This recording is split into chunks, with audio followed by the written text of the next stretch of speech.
آپ نے نام سنا ہوگا محمود غزنوی اور ایاز کا. ان کا باہم محبت کا رشتہ بہت گہرا تھا. ایاز ٹوٹ کے چاہتا تھا بادشاہ کو. اب دیگر مصاحبین حسد کرتے تھے، بغض رکھتے تھے. وہ کہتے تھے کیا اس میں کرشمہ اور کمال ہے کہ بادشاہ اس کو اتنا ہی چاہتا ہے.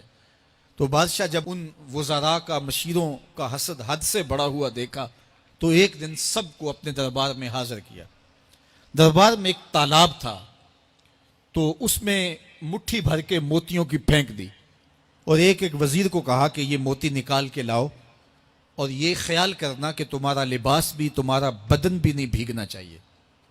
تو سب نے کہا کہ یہ عجیب بات ہے کہ حوض کی تہہ سے موتی نکال کے لائیں اور لباس بھی نہ بھیگے اور بدن بھی نہ بھیگے، یہ تو لازمی ہوگا. پھر دوسرے وزیر کو کہتا کہ یہ موتی نکال کے لاؤ، تمہارا لباس بھی نہیں بھیگنا چاہیے، تمہارا بدن بھی نہیں بھیگنا چاہیے. تو وہ آگے سے حجت کرتا یہ کیسے ہو سکتا ہے کہ بدن بھی اور لباس بھی نہ بھیگے اور موتی بھی نکال لاؤں. تیسرے کو، چوتھے کو، پانچویں کو، ہر ایک آگے سے حجت کرے یہ کیسے ہو سکتا ہے. پھر ایاز آ گیا تو بادشاہ نے ایاز کو کہا کہ یہ موتی نکال کے لانے ہیں اور تمہارا لباس بھی اور تمہارا بدن بھی نہیں بھیگنا چاہیے. ایاز نے فوراً چھلانگ لگائی اور موتی نکالے. جب باہر نکلا تو بدن اور لباس پانی سے نچڑ رہا تھا. تو ایسے موتی بادشاہ کو پیش کیے اور بدن کپ کپا رہا تھا. تو بادشاہ بڑے غصے سے کہا کہ ایاز تمہارا بدن بھیگ گیا، تمہارے کپڑے بھی بھیگ گئے. میں نے کہا تھا لباس بھی نہیں بھیگنا چاہیے، کپڑے بھی نہیں بھیگنے چاہیے. تو ایاز بڑی لجاجت سے عرض کرنے لگا بادشاہ سلامت، آپ کے دو حکم تھے. ایک یہ کہ موتی نکال کے لانے ہیں، دوسرا حکم یہ تھا کہ لباس اور کپڑے بھیگنے نہیں چاہیے. تو ایک حکم میں نے پورا کر دیا ہے، دوسرے کی معافی چاہتا ہوں. تو صاحب اللہ نے حضرت انسان کے سینے میں جذبات کا ایک جہاں آباد کیا ہے. شیطان کو بھی انسان کے پیچھے لگا دیا اس کی آزمائش کے لیے، اس کے امتحان کے لیے. نفس بھی اس کے اندر موجود ہے، اور دوسری جانب اس کو گناہوں سے منع بھی کیا اور نیکی کی تلقین بھی کی.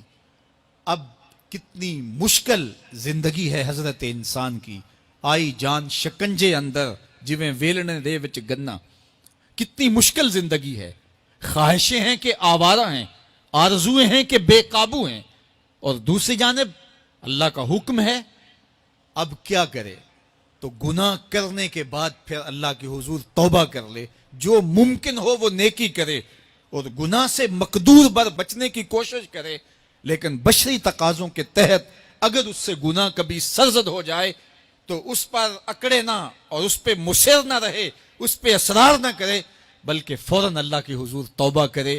گناہ کرنے کے بعد بندہ جب توبہ کرتا ہے، التائب من الذنب کمن لا ذنب لہ، تو وہ ایسے ہوتا ہے جس طرح اس نے گناہ کیا ہوا ہی نہیں.